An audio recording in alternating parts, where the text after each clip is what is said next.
قتل غلام غیلة فقال عمر لو اشترك فيه أهل صنعاء لقتلتهم به أخرجه البخاری۔ تمام تر تعریفات اللہ رب العزت کے لیے لائق و زیبا ہے۔ انگت لا تعداد درود و سلام امام الانبیاء خاتم النبیین جناب محمد رسول اللہ صلی اللہ علیہ وسلم کی ذات گرامی پر۔ حضرات محترم، بلوغ المرام من ادلۃ الاحکام میں کتاب الجنایات کے ضمن میں آپ احادیث سماعت فرما رہے ہیں۔ یہ بات اس باب کے ضمن میں کئی بار آپ کے گوش و گزار کر چکا ہوں۔ ایک مسلمان کی حرمت اور اس کا اکرام اور اس کی عزت عام انسانوں کے مقابلے میں بہت زیادہ ہے۔ آج کی جو حدیث آپ حضرات سماعت فرما رہے ہیں، حدیث کے راوی سیدنا عبداللہ ابن عمر رضی اللہ تعالی عنہما خلیفہ بلا فصل، خلیفہ ثانی، حق کی نشانی سیدنا عمر فاروق رضی اللہ تعالی عنہ کے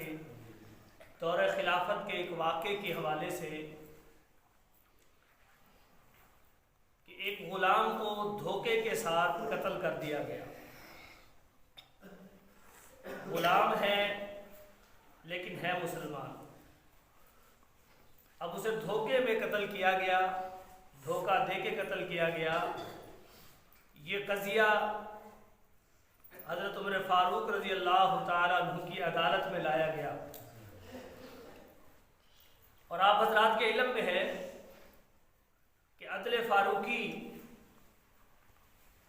خلافت راشدہ کے اندر اپنی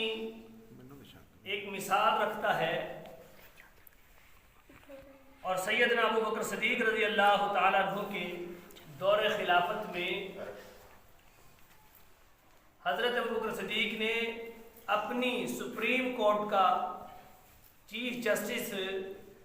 صحابہ کرام میں جس شخصیت کو مقرر کیا وہ حضرت عمر فاروق رضی اللہ تعالیٰ عنہ تھے، اور جب آپ قاضی القضاء بنے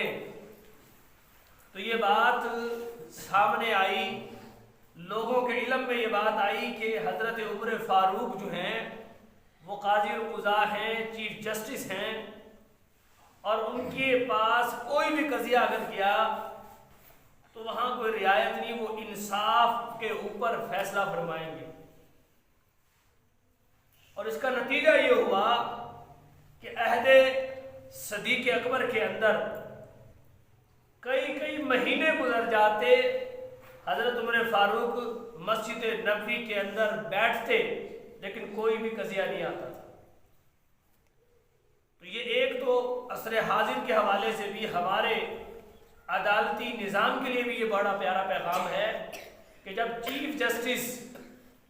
قاضی القضاء اپنے فیصلے کے اندر حق کو سامنے رکھتے ہوئے حقدار کو حق دے،